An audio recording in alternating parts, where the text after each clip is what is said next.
Hello, thank you for having me. I have a goal of impacting the world on a global scale, which has involved several preliminary steps, including becoming a positive influence for everyone I meet and encounter. I have found that impacting everyone around me has been necessary for my own growth because the people I interact with can influence me as well. I have successfully motivated many people to live prosperous, fulfilling lives, but I have encountered many disconnected people either under trauma or suffering from depression or doubt. They reject the most basic lessons of creating inner happiness and fulfillment. And I believe that they don't mean to do this, but instead, I believe that they do this because of loss of identity and their belief that they don't deserve to be happy. So here's my question. How can one start to believe in their own happiness, believe they deserve it, and obtain the courage and knowledge to start growing happiness and compassion for oneself when their life views have become badly misshapen by trauma, self-doubt, or depression? I know that working towards something of this magnitude is one of the hardest things that one can do, and I want to help others achieve this substantial goal, people who have been lost and forgotten about. Thank you very much. 우리가 육체적인 질병을 가지고 얘기를 먼저 해보겠습니다. So, take an example of a physical illness. 네, 몸이 다쳤거나 많이 아픈 사람은 그것을 스스로 치료할 수가 없습니다. If you're hurt badly or your sickness is deep, you can't really heal yourself. 그래서 의사의 도움이 필요합니다. You need medical help. 또 건강한 사람들의 보살핌도 필요합니다. You also need to be nurtured or cared for by healthier people. 그러나 응급치료가 끝이 나면 But after the emergency or initial kind of, intervention is done, 스스로의 노력도 필요합니다. you also have to make an effort as a patient to get better. 일단 재활치료가 필요하죠. You need rehabilitation. 그래서 병이 어느 정도 나았다고 합시다. Say that you have recovered somewhat. 그러면 다시 또 병들지 않아야 합니다. Then you have to prevent another instance of that sickness coming back. 본인이 건강을 위해서 계속 운동을 하든지 음식을 조심하든지 안전에 주의하든지 이런 노력을 해야 합니다. You have to make an effort to do that, taking care of what you eat, continuously exercising, and taking care of your own physical safety. 그래서 병이 나지 않도록 하는 것이 매우 중요합니다. So it's important to prevent from the sickness from coming back. 정신적인 질환도 마찬가지입니다. Similar with a mental illness. 우울증이라든지 또는 조울증이라든지 트라우마가 심하든지 하는 것은 정신적으로 의사의 도움이 필요로 하는 그런 조금 중병에 속한다고 볼 수 있습니다. So mental illness such as depression, some kind of deep-seated trauma, I think these are conditions that does need medical intervention. 물론 가만히 내버려둬도 일부는 자연 치료가 될 수도 있습니다. Of course, you can let it be, and some of those cases might kind of heal themselves. 그러나 일부는 더 악화될 수가 있습니다. But other cases might actually get worse without intervention. 그래서 의사의 도움이 필요하다는 거예요. That's why you need doctor's help. 여기 첫 번째는 응급치료로서는 약물치료도 필요합니다. That's why as an intervention, especially of an emergency kind, you need some kind of medical intervention or some kind of drugs to help it. 왜냐하면 신경이 지나치게 예민해져 있기 때문에 조금 안정을 시키는 이완제가 필요합니다. You might need to kind of calm your nerves, do something in order to calm the immediate kind of symptoms. 그리고 일부 상담 치료가 필요합니다. And also engage in some types of talk therapy. 마음에 맺힌 것에 대해서 일부 해소를 해야 합니다. Allow what's in there in your mind, that's been coagulated to melt and let it go. 그렇다고 이것은 완치가 된 것은 아닙니다. But that doesn't mean you're healed. 더 이상 악화되는 것을 방지하거나 심한 것을 조금 완화시켜주는 정도의 역할입니다. Because you're just kind of mollifying the surface symptoms and maybe preventing it, from getting worse.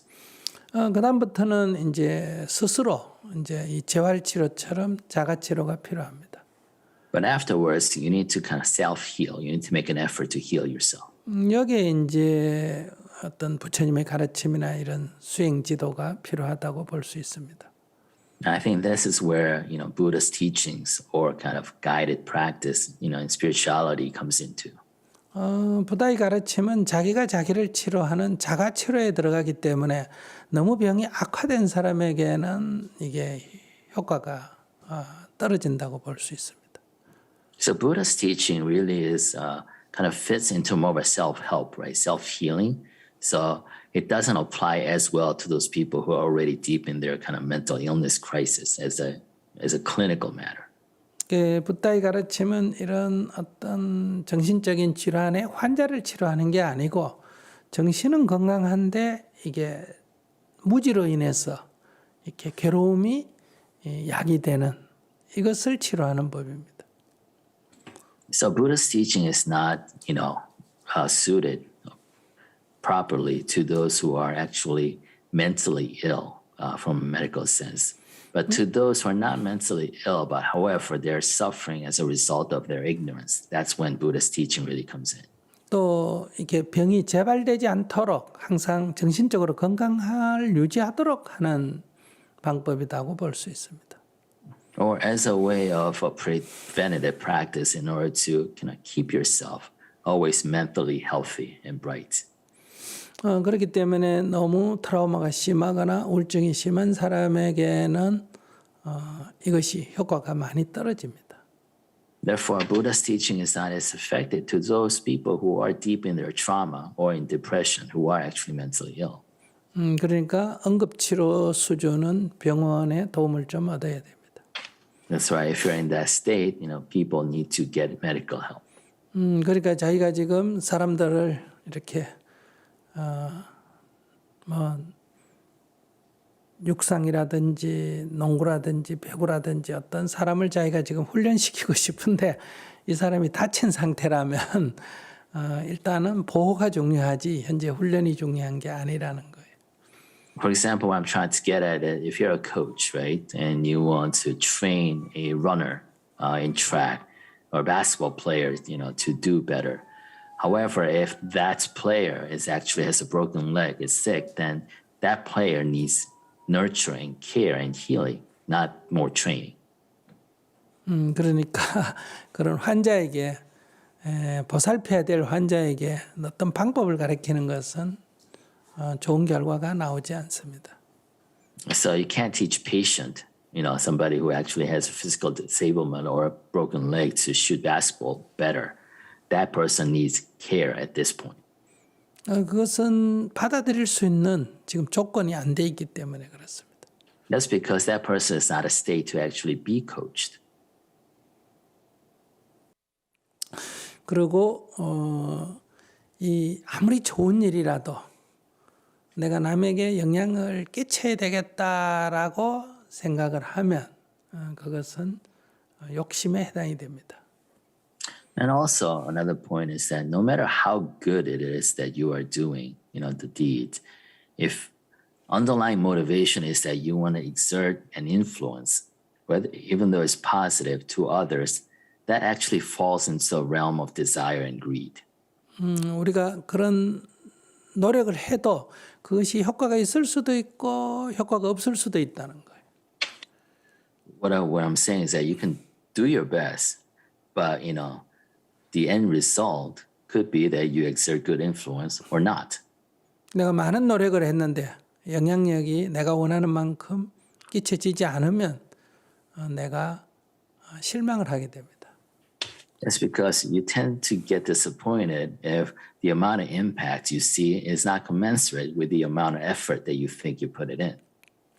이 좋음을 알아주지 못하는 타인을 탓하거나 원망하거나 아니면 내 능력 부족을 탓하거나 이런 문제가 발생합니다. Then you start blaming others for not recognizing the good that I did for them, or blame yourself for not being good enough to exert that influence. 그러면 내가 괴로워질 위험이 있습니다. And that causes the danger of you suffering. 그래서 좋은 일도 이렇게 영향을 끼치고자 하는 욕구를 불러일으키면 이것이 나에게 괴로움으로 돌아올 위험이 있다는 겁니다. Therefore, even good deeds, if that's kind of driven by a desire to exert a certain influence, can actually boomerang back at you with as a cause for suffering. 그러니까 이 법이 좋으니까 너도 이 법을 해보면 좋을 거다 하는 관점에서 최선을 다하지 영향을 끼쳐야 되겠다 이 생각은 내려놔야 나도 좋고 남도 좋고 삶에 부담이 없어집니다. So, if you find something to be good, this practice to be good, and you're trying to kind of show how good it is and try to go about in that sense as a sense of sharing, that's great. But if you're trying to exert an influence, then it becomes a different matter. 우리가 명상을 할 때 이 생각을 멈추게 되면 호흡이 저절로 알아차려집니다. 호흡을 알아차려야지라고 욕구를 불러일으키면 호흡이 알아차려지지 않을 때 나는 명상을 지금 잘못하고 있다, 못하고 있다 이렇게 자책하는 마음이 일어난다는 거예요. So in meditation, taking an example of meditation, if you pause everything else, if your other physical activities, your mental activities, then the awareness of the breath comes to you automatically. However, during meditation, you actually strive with certain intention to be aware of the breath. That is, you're being led by desire to do something. 이 수행의 관점에서 봤을 때 나쁜 일을 멈추게 하는 것은 비교적 쉽습니다. So from a spirit practitioner perspective, stopping somebody from doing a bad thing is relatively easy. 좋은 일을 욕심내서 하는 것을 멈추게 하는 게 가장 어렵습니다. However, what's far more difficult is stopping oneself or others engaging in good thing out of a desire to do good. 여러분들이 부부 간의 갈등이나 부모 자식 간의 갈등이 다 좋은 일을 지나치게 욕심내서 하기 때문에 생기는 일입니다. So any conflicts that you usually experience between a married couple or between a parent and child is probably a result of wanting to do too much good for each other. 내가 한 좋은 일에 대한 칭찬이 또는 상대의 알아줌이 돌아오지 않기 때문에 지치게 되는 겁니다. And you get tired or angry because you're not getting back as much praise or recognition for the good that you think you did. 이 좋음을 다만 행할 뿐이지 남을 위해서라는 것에 너무 집착을 하게 되면 자기를 다시 괴롭히게 된다. So when doing good, you're just doing good. But if you attach the postscript of you're doing good for others, then you're actually obsessing over the others part of that equation. 자, 이 문제에 대해서 더 추가적으로 질문을 하거나 자기 소감이 있으면 얘기해 주시기 바랍니다. And anybody else who wants to share your thoughts on this point? Yes, thank you for your response earlier. I found it to be very helpful. I coach those that, I coach people, and there are people that I encounter that have issues, and sometimes people ask for advice, and now give them my advice. Sometimes they act on the advice, sometimes they don't. And in a sense, it is a selfish desire because I do so in order to improve my own quality of life, to make my own life better. But I do it because I don't want to deal with the problems of others, because I don't want the problems of others to reduce my own quality of life. So I try to help them in effort to make my own life better so that I won't have to deal with it. And my hope is for things to get better. And at the same time, I'm not expecting anything. I have faith that things will work out for the individual, but that faith is kind of separated from me putting time into them.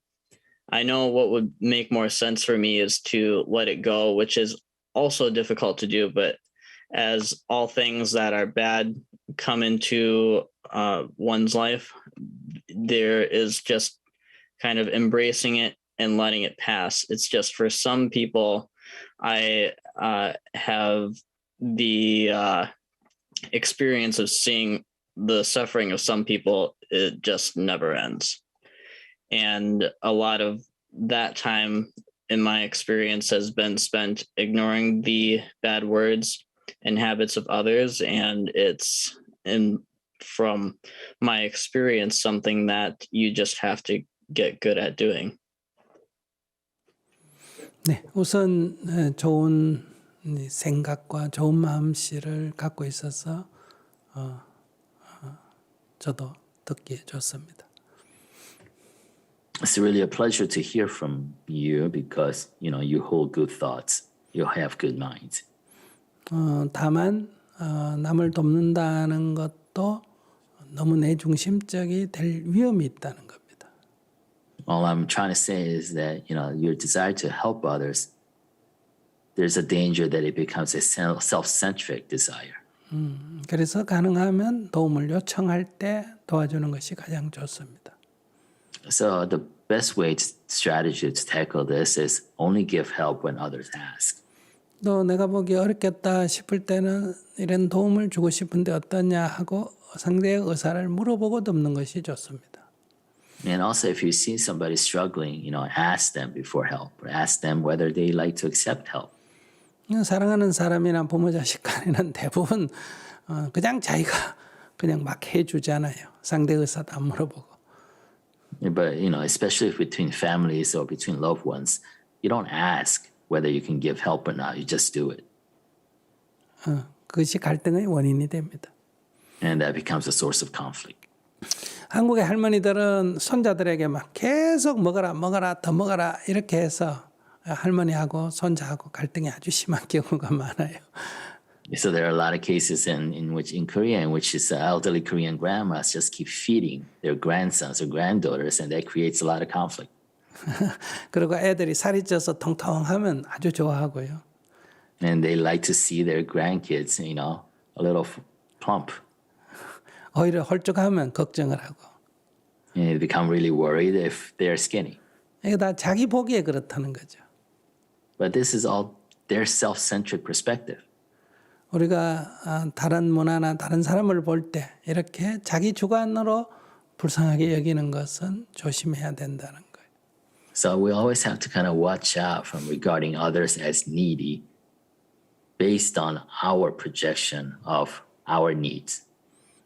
그러니까 우리가 남을 돕는 것은 첫째 좋은 일인데 이런 부작용이 있으니까 조금 유의해야 된다 이런 뜻으로 말씀드리는 겁니다. So I'm only sharing this just to say that helping others is definitely a good thing, but you always have to be wary of the side effects that may come from that. 그러니까 나의 어떤 호의를 상대가 받아들이지 않을 때는 대부분 두 가지입니다. The reason when others don't really take your positive intent to help at face value, there are two reasons for that. 첫째, 본인이 원하지 않기 때문에. One, they don't want your help.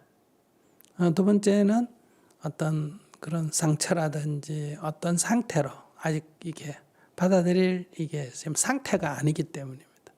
Second, they're not ready to receive help because of some trauma or other issues. 그러니까 그것을 실망하지 말고 왜 이런 문제가 생길까 하고 조금만 연구해 보는 게 필요하다. 조금 연구해 보는 게 필요하다.